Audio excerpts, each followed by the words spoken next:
Broadcasting live from the Business RadioX studios in Phoenix, Arizona, it's time for Phoenix Business Radio, spotlighting the city's best businesses and the people who lead them. Welcome to Phoenix Business Radio, broadcasting live from the Mac 6 Entrepreneurial Center right here in Tempe, Arizona, where we help build businesses and connect you with the right people. And I'm very excited to have my friend Alan Underwood in the studio today. He is with Angel Flight West, a command pilot and the Arizona Outreach Coordinator. Welcome, Alan. Thank you. Good to see you. Yeah, likewise. I think we were thinking it was probably October when we had a chance to meet in person. We have Aaron Velke to thank for that introduction. We do. So shout out to Aaron, who's been so great about sending incredible people our way. So thank you, Aaron. And we quickly really found ourselves in a really organic and authentic, deep conversation, which I think you and I both tend to do anyway. Right. But I really felt like we became fast friends, and I appreciate that opportunity to get to know you better. Yeah, that was a great afternoon. I'm looking forward to today too. Yeah, so let's see where it goes. With today's conversation, we really want to have a chance to just spotlight the work that you're doing as a volunteer. And I think it's important, of course, when we hear about great work that people are doing to serve our community, the backstory. So to whatever degree you want to share that with us, I'd love to hear that. So let's start by having you tell us who is Angel Flight West, and then we'll talk about your origin story and how you landed there. Okay, landed. That's a great intro. Yeah, that wasn't on purpose, but let's see how many of those I can do today. We'll get better as the morning goes on, right? So Angel Flight West is a volunteer organization.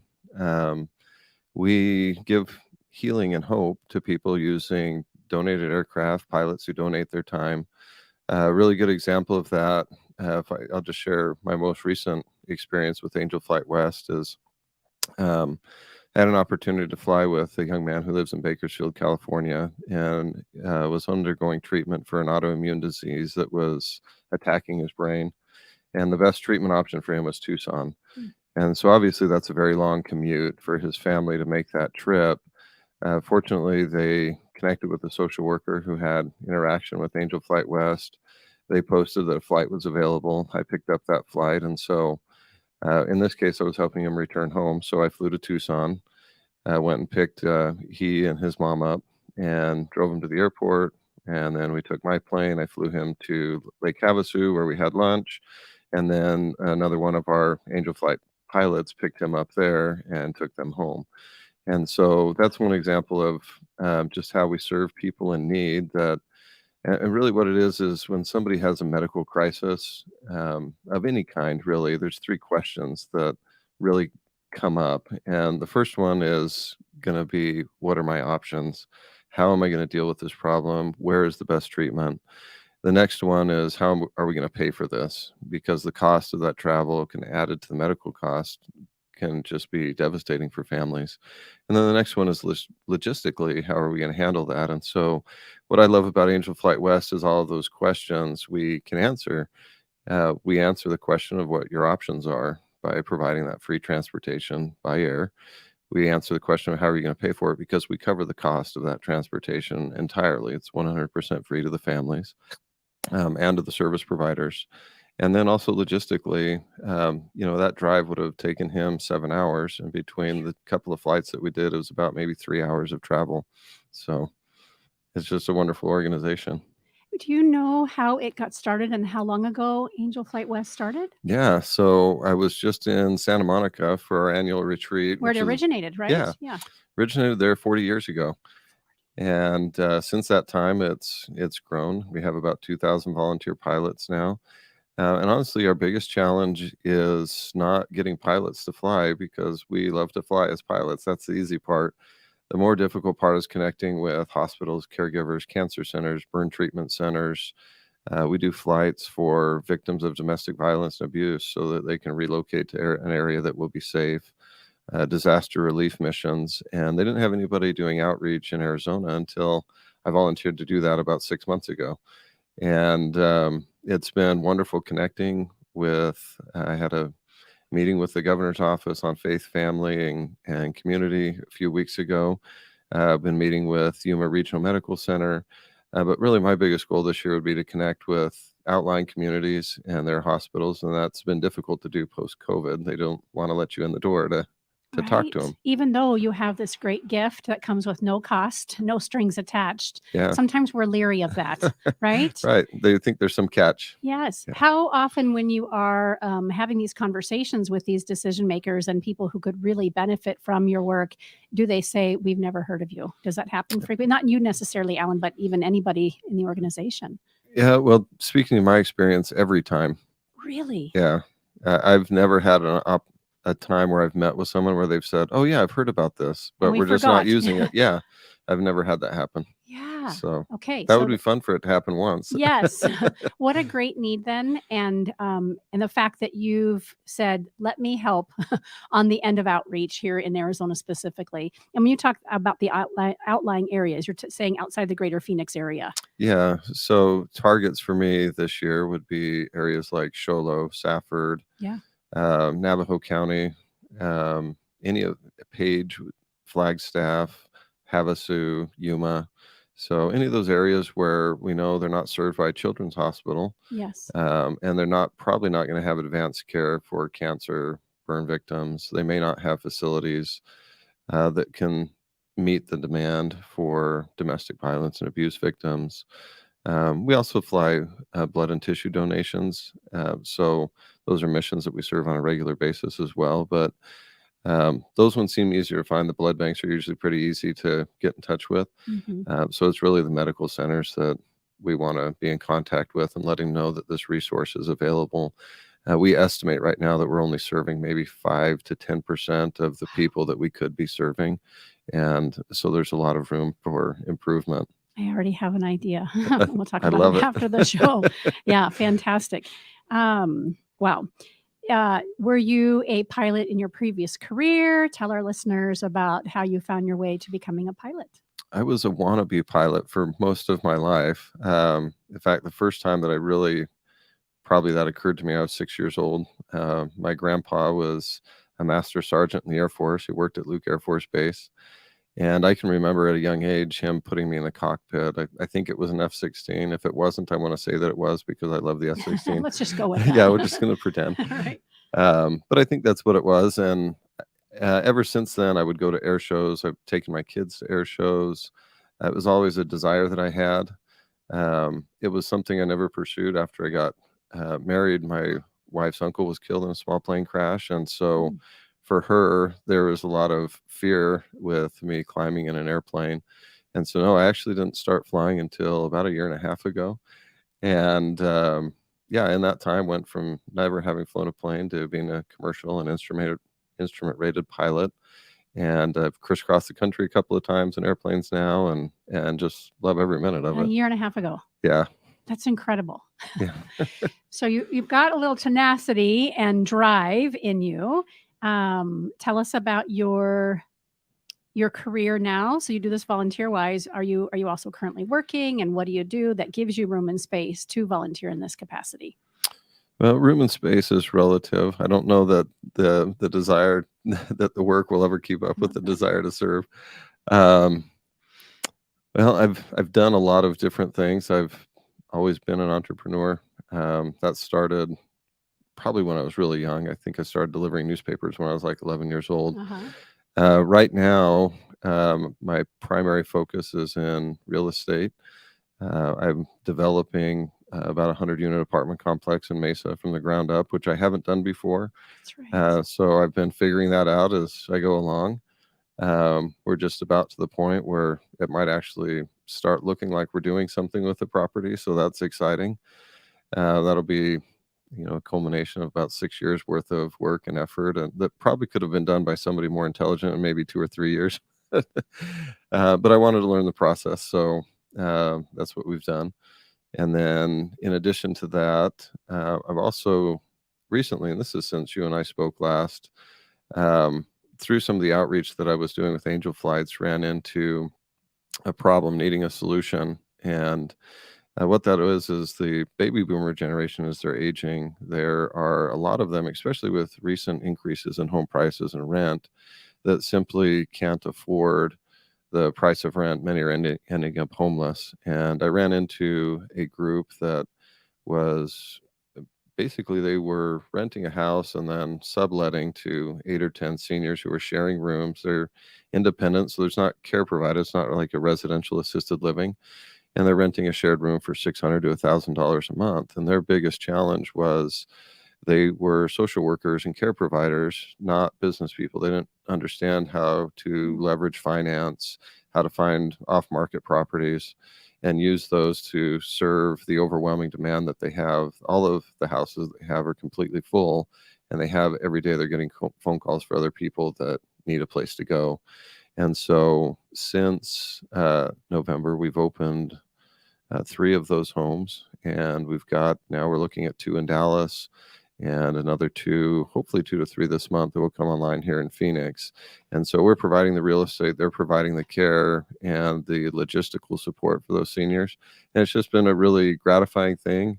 I'm hoping that turns out to be profitable as well as caring. Yes. But right now there's just such a huge need for that. So that's been I a feel fun like you adventure. talked about the seed had been planted when we met, maybe because it feels a little bit familiar. So to hear that you're that far along Yeah. when we talked about it is amazing.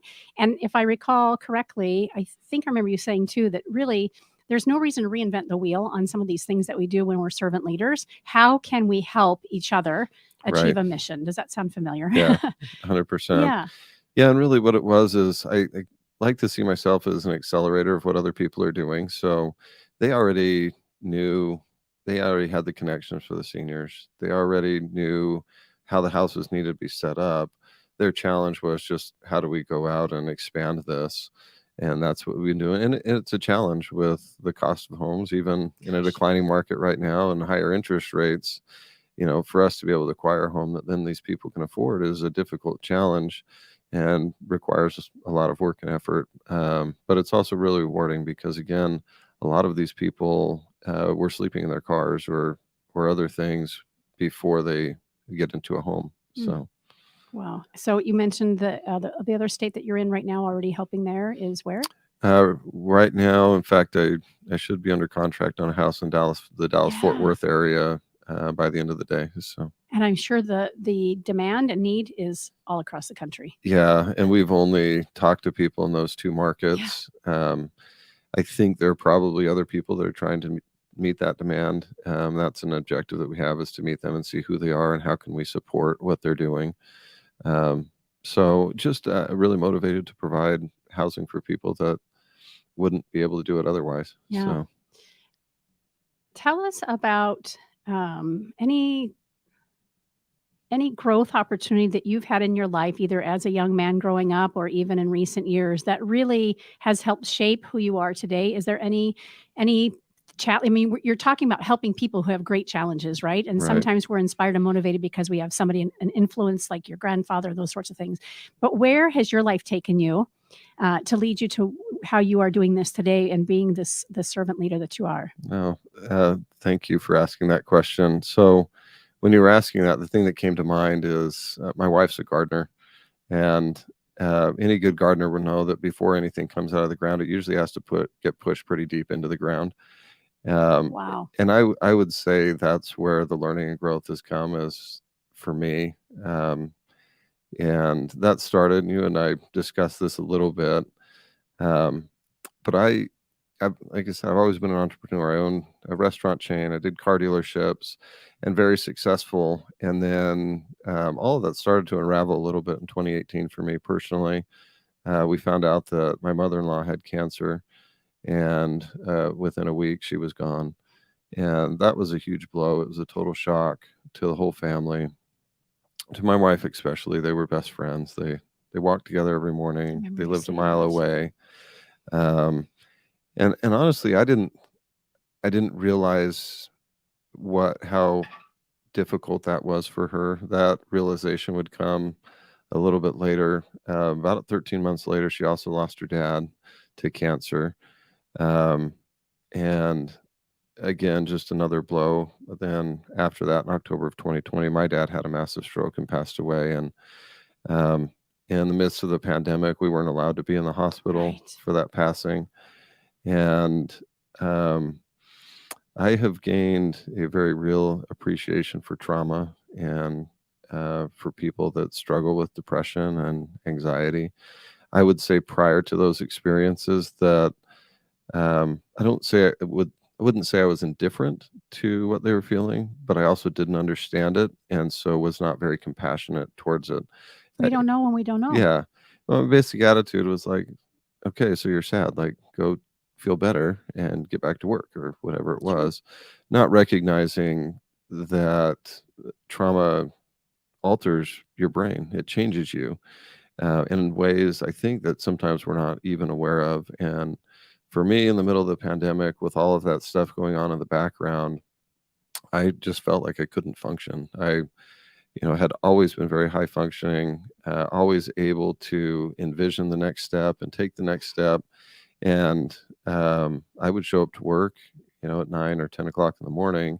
And by noon, often I would be in a parking lot somewhere asleep in the back seat of my truck just because I couldn't handle what was going on in my life.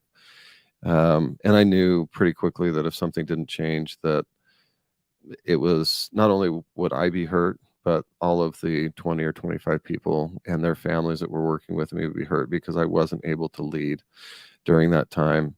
And so we made the decision to sell the business in December of 2020. I think sell is a generous term. I remember you saying that.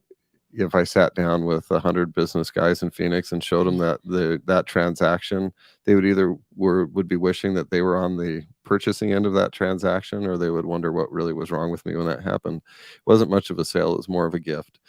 And yeah, I think it would be really easy to feel like I really made a terrible mistake in doing that. But I can recognize that the version of Alan that existed at that time wasn't capable of a better decision. And my mentors, my heroes, the guys that I counseled with, my dad and my father-in-law, were gone. And I didn't know who to turn to or who to talk to. And even if I had been able to, I just couldn't see. In fact, my wife and I were walking this morning and discussing our current business. And she had asked, well, what if things go wrong like they did with the dealership? And I said, well, the dealership wasn't an economic problem. The dealership was a mental problem. And yeah, that could happen again. And if it does, we'll probably have a similar result. Except that I think now I have a much better network of guys like Aaron Velke and others. There's 15, 20 guys here in the Valley that I've connected with in the last, since October, that have made a huge impact and influence. They're guys that I know I can pick up the phone and reach out and call, and they're going to make sound business decisions. More than that, I know that they care about me, and they're going to help counsel me through those difficult things. So, some of the takeaways from that are, number one of the strongest feelings I've had is that just looking for other people that are going through difficult experiences. And I think that's what draws me to the housing projects that we're doing. That's what draws me to Angel Flights. Is I feel like now I have a better vision into what people are feeling and experiencing, and able to connect with them through that and be able to use the talents and skills and blessings that I've been given to be able to help them through that. So one lesson is just compassion. I think I'm much more compassionate person than I was, much more understanding. There's room to grow there still, for Always. sure. Always. And also just increased desire to be a servant leader. I think before I was a leader and sometimes a servant, and I feel like those roles have really switched places. I feel almost to where maybe I need to dial back some of the giving. But I really feel like as we put that out, that it'll come back to us in good ways, and I'm waiting for those outcomes. Yes. Yeah. Thank you so much for sharing from a very deep place. I know we had the opportunity to share our stories when we met that day. Yeah. And we talked about the possibility of you coming on and talking a little bit about it as it relates to what's going on in your world today and how you're showing up. So thank you. And I love that you've spoken to not only Aaron and the just the camaraderie and the friendship and the mentorship that you all can offer each other, and that group is growing and expanding. Yeah. Love hearing that. We had some gentlemen on yesterday, and they're very similar. They're two brothers, a lot younger than you and I, and they have this incredible community that is raising the vibration for everybody that they touch. They're really careful about their messaging and how they're serving. They're very Christ-based and centered-based. It's really fun for me and very reassuring that our business community here in the greater Phoenix area, this is a thread that runs throughout most of who I connect with and have an opportunity to interview. So thank you. I'm glad you're a part of that. Yeah, and that has actually been one of the biggest takeaways this year as well, is as I've connected with other successful individuals. I was expecting a high degree of business success and drive and performance. What I was not expecting was the underlying compassion, their willingness to be vulnerable and share. The first of the meetings that I walked into, and I've shared this with the guys, is I literally driving over was anticipating walking into the room and having a retinal scanner or something go, you don't qualify.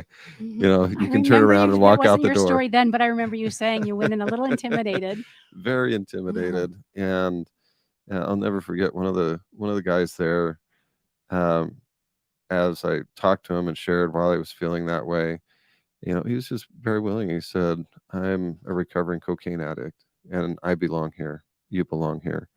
And that real warmth and inviting that, you do belong in the room and stay here. We got you. Right. And so it's been wonderful to be able to go to this group with, hey, we've got challenged with teenagers, or I'm looking at this business opportunity. What do you see? Or what are you doing? How can I accelerate that? Or how can we give together? So it's been a wonderful experience. So that's a real first for me to have a group like that I've been able to connect with so closely and so quickly. Incredible. We talked a little bit about this, and we're talking about, kind of the recent experience and your difficulty coming out of the trauma after losing so many parents and best friends. Yeah. How do you view mental health today after going through your own experience with depression and trauma and all of that? Is it different than you touched on a little bit, but tell us a little bit about mental health and you as an advocate for that part of our life. Well, you just hit a real raw spot there. I didn't know that was there. I think the first thing that I would say is just to anybody that's listening who knows somebody or themselves are dealing with a difficult mental challenge is reach out. And there are people that have been there. I'm just learning that there is another side to that, which wasn't, I think maybe it was something I felt like was coming when you and I met the first time. That's just developed more. The recognition that as difficult as it was, that there is something better at the other end of that. There's a better version of you. There's better opportunities. There's increased joy and happiness. All of that can come. And also maybe just the extent to which trauma and mental health can affect people. My wife and I are just realizing, how the trauma of losing 3 grandparents in 3 years is affecting our kids, and learning how to allow them to share. My daughter is writing a book, a story about a girl who loses her grandparents, and that's her way of dealing with it. Others of the kids need to talk about it or need aggressive sports or whatever it is, but learning to be, the theme that I lived with last year was be there, and learning just to be there with people. You're not going to be able to solve the challenge, but just knowing that somebody else cares and is willing to listen, I think is a really, really big deal. So that's one of the biggest takeaways. And also I've learned not to be embarrassed that I went through a mental illness. It's a part of me. And I wouldn't have been able to say this until recently, but I'm grateful also that I've had those experiences. Hopefully that's the one time in my life when God has to reach out and give me that particular challenge. I don't want to have it again. But at the same time, if those things were to come up, I feel like I'm better equipped now. And also more importantly than that, I just feel like I've been given eyes to see other people who are suffering and a real desire to reach out and ask, how can I help? What can I do? Or can I just sit here and be with you while you're going through this? Critical. Yeah. I would love to share my story briefly. I know you're familiar with it, but for our listeners, I think it's important. Something that you touched on right now is what's compelling me to share, and that is the idea that we need to give each other hope. I can't remember the statistic that I read recently and where it was, but it was talking about when we lose hope, that's when it's critical. Yeah. So whether it's mental health or a physical disease or something that's catastrophic that's happened in our life or the people around us, when we lose hope, that's when suicidal ideation creeps in, Right. and we feel like we're the only one, no one can help us, we're ashamed, we feel guilty, whatever that stuff is that gets wrapped around there. And that's when we have people choosing to end their life early. I know I shared with you, and a handful of our listeners will be familiar as well. And in 2019, in October, my then husband attempted suicide and survived gunshot wound through his head. I had no idea of the difficulty he was experiencing mental health wise, although his business was having some challenges, and there was addiction there as well, and gambling, and cocaine and alcohol, you name it.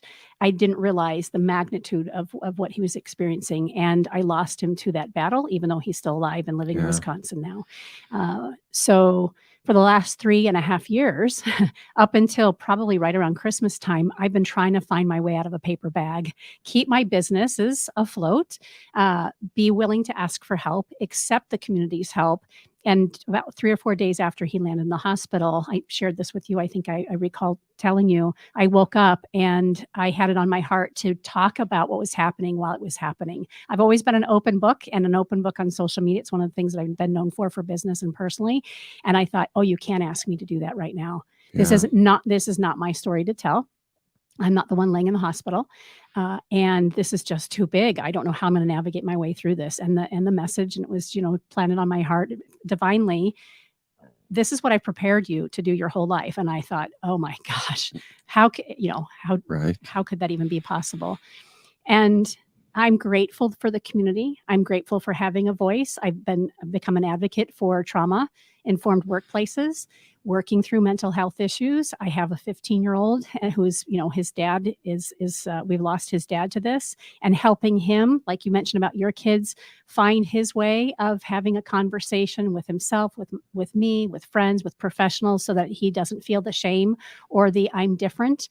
And then those low points when we have challenges mentally is the piece that we often forget, right? We would never have a broken arm and feel shame about it, I don't think. I mean, maybe, but depends on how you got that broken arm. I was just going to say, maybe not. You might feel proud. Maybe proud. And yet we likely wouldn't let it go unattended to. Right. And we do that with mental health. There's so much shame and so much stigma piled on top of it. And I've even written about this as well. You and I talked about when we were together that day. I could walk into a room and I could perform, not maybe as high performing as I was, prior to 2019. And you alluded to that too. And if I was not candid with people and honest with myself, no one might know the struggles that I'm having. Now, that doesn't mean we have to be an open book all the time. I tend to be that way more than most people. But back to your point, there's no shame in mental health and the challenges that we have. And now more than ever, especially all of us collectively moving through this COVID, whatever this has been, where the tablecloth got ripped out underneath from all of us in a variety of ways. Many people losing so many family members in this time period, whether it was related or not. I think we're realizing we're human. And we need connection. And I think also, as you talk about your former husband, is being able to separate their attempt at medication. It wasn't the right dose. It wasn't the right medication, but ultimately he was trying to solve some pain. And I think maybe this is another lesson is, I think previously I would have looked at that behavior and placed a label on, well, he's an alcoholic or he's a drug addict or whatever. And that may be true, that there's some truth in that. But the underlying truth there is somebody that's hurting, and they're attempting to solve that hurt in the best way that they know how to do it. The only way they know how. Yeah. And if we can look past that and find ways to reach through, then we can make a big difference in the world.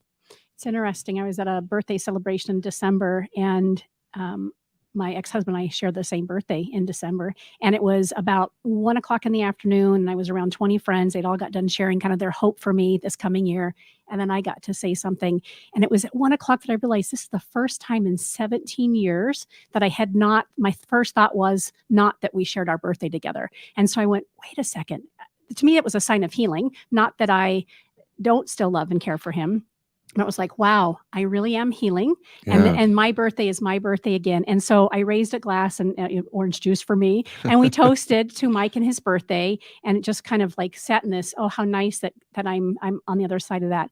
Later that night, I was at another birthday celebration. One of the same women was at this other celebration. And she's one of my dearest friends. And she said, before we toast, I just want to say that I am not going to raise my glass to, Karen's ex-husband this time.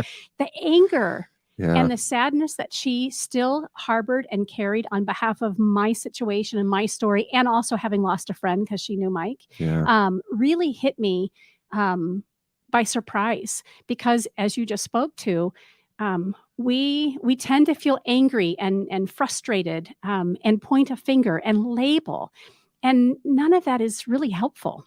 And Right. I'm not making her wrong for that. And I certainly am not making Mike wrong for what he went through. If we can find a way for compassion, respect, forgiveness, and take a look at ourselves through that lens as maybe a casualty or somebody going through these experiences, we're so much better off in our healing journey. Yeah. If we harbor those resentments, then our own illness takes place. Right. And I think with your friend, that'd be a really great conversation to have is, how is this still hurting you? Yes. And how can we help let that go? Yep. Because that's a heavy burden to carry, Huge whether burden. it's anger or shame or grief or whatever the load is. How do we find a way to relieve that burden? Yep. I love it. So good.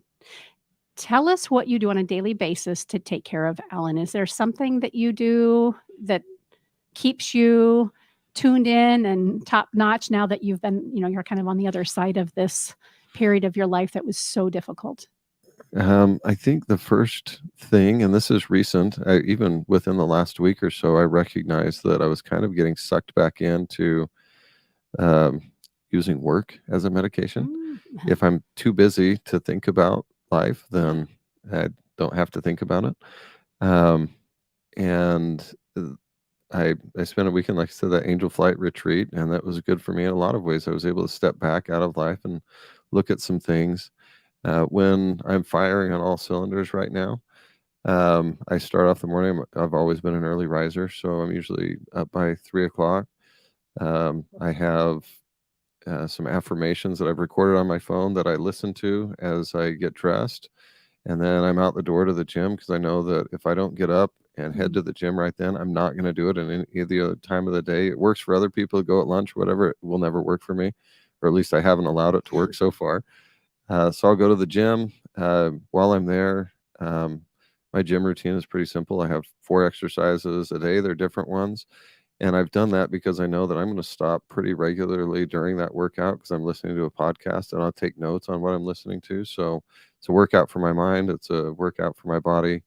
You could make an argument either way for which one is really getting the workout. And I get home, I have some time for journaling. My journal is all the same. I try and find motivational quotes that I write down at the beginning. I write down what I'm grateful for the previous day. I try and look forward to the day that I have and who do I want to touch? What are some things that I need to do? What are things that I need to remember from the previous day? I read verses in the New Testament, the Old Testament, and the scriptures every day, and I take notes on that. And then my wife and I go for a walk. We walk about 2 miles, and then we get back, a shower, get ready for the day, and then whatever hits after that. So It hits. yeah. So, and usually it's great things. Today, when I leave here, I'll be going to meet with a lady whose HOA is foreclosing on her. And I think we've got a solution where she'll be able to actually get into a better situation and we'll help her avoid that foreclosure. So it's just great. Some of the doors that have opened as I've just put myself out there to serve. So that's a normal day. And then to try to be home by 5 or 6 and spend time with the kids and whatever else happens at home. Yeah. So I apologize. I don't remember your wife's name. Stephanie. Stephanie. I haven't had the chance to meet her yet, but I hope to someday. Yeah, I'm sure she's amazing. she You is. two have been together for a really long time. Yeah, we actually have known each other since I was in the 3rd grade. So we grew up in Wickenburg. So anybody that's been in the Valley for a while or has driven to Las Vegas knows where Wickenburg Yeah. is. So we grew up there together. She was a cheerleader on my Pop Warner football team. I don't think either one of us, well, maybe at some point we had some thought that we might date, but for me, that didn't come until I was, I think when I was 16, I worked on her dad's farm for a summer. And I told her, really as a friend, hey, I'll take you out on your first date when you turn 16. Of course, when I turned 16, I had a girlfriend and I didn't ask her out. And that didn't help things in the future when I really did want to ask her out. She didn't forget that for some reason. So we've known each other for a long time. And we kind of joke that we got married and then started dating afterwards. But our families have known each other forever. And it's been a wonderful ride. Well, I guess the beginning of next year, January, will be our 25th wedding anniversary. So we're excited for that. So good. And kids, you have 3 kids? No. You're close. I have 3 boys. Right. Okay. I also have 5 girls. Oh my gosh, that's right. I forgot it was a huge family. Yeah. 5 girls, 3 boys. Yes. We've Amazing. got 5 of them are still at home. One is married and living in Idaho. The second one moved in actually with my mom to keep her company, and that's been good. He's in flight school right now. He wants to be a pilot, so that's a lot of fun for me to watch him doing that. And then my next daughter finished cosmetology school and moved out, and she's cutting hair and enjoying life. So yeah. So we got 5 still at home, and sometimes that feels like not that many kids, which sounds strange to say probably for a lot of people. Yes. Yes. I had forgotten it was a crew. Yeah. How about that? So for our listeners who you mentioned early on, we were talking about Angel Flight West, really that the greatest challenge is the hospitals and the organizations that could really help the families that they're serving through your services aren't aware of who you are. So as a business community, particularly in the greater Phoenix area who might be listening, how can we best make those connections? Is it a phone call? Is it an email? Is it just get on the angelflightwest.org website? What do you recommend? Yeah, I would say that depends on the situation. If, I had lunch yesterday with another Angel Flight pilot, and he asked me that same question as, what are you working on in your outreach? And I told him, and he said, well, I've known the CEO of Banner Health for a long time, but I never thought that that he wouldn't know about Angel Flight. And I said, well, I've never talked to him. I'm pretty sure that he probably doesn't. So why don't we have that conversation? So the first thing would be, you probably know somebody that works in a hospital, and especially in the hospitals, any upper level management, because usually the staff underneath, the social workers and nurses, will change hospitals, and they take that knowledge with them, which is great in some ways. That helps to spread the word, but also they don't determine policy and procedure. So meeting with that upper level management, helping them understand what a resource that we can be, and also really a great partner. Angel Flight West, for example, our operating budget is only about $2 million a year. And that's because our pilots last year donated over $8 million in like-kind donations. So any donations that we receive, our pilots multiply that by 4 or 5 times. And so for anybody in business, if I were to walk in and say, hey, if you'll invest $1, I'll give you 4 or 5 back, anybody would do that deal. And that's what Angel Flight has to offer. And so reaching out to me, LinkedIn, Facebook, email, any way that they can get in touch with me and I can connect with them. I can do a Zoom presentation. I'm very happy to go in and do public speaking. I love doing that. For anybody that's listening that knows somebody that's dealing with a difficult medical situation where they're having to travel for care, then I would say, yeah, go to the website. That's a very brief intake form, and one of our coordinators will reach out and schedule, and then connect with me and see if I can be a resource after that. But let's get them the care that they need and the help that they need right away. So those would probably be the 2 biggest ones. So angelflightwest.org is that. is the website. Okay. And I love that you touched on both aspects. I was going to take us there next is if you have somebody who's in need of the services, 100%. the website is the best route to go. Yeah. Thank you. Yeah. Incredible. Thank you. So when you're not flying for, to be of service, do you and the family hop in the plane? Is there a favorite vacation destination? What do you like? Where do you like to go when it's pure pleasure?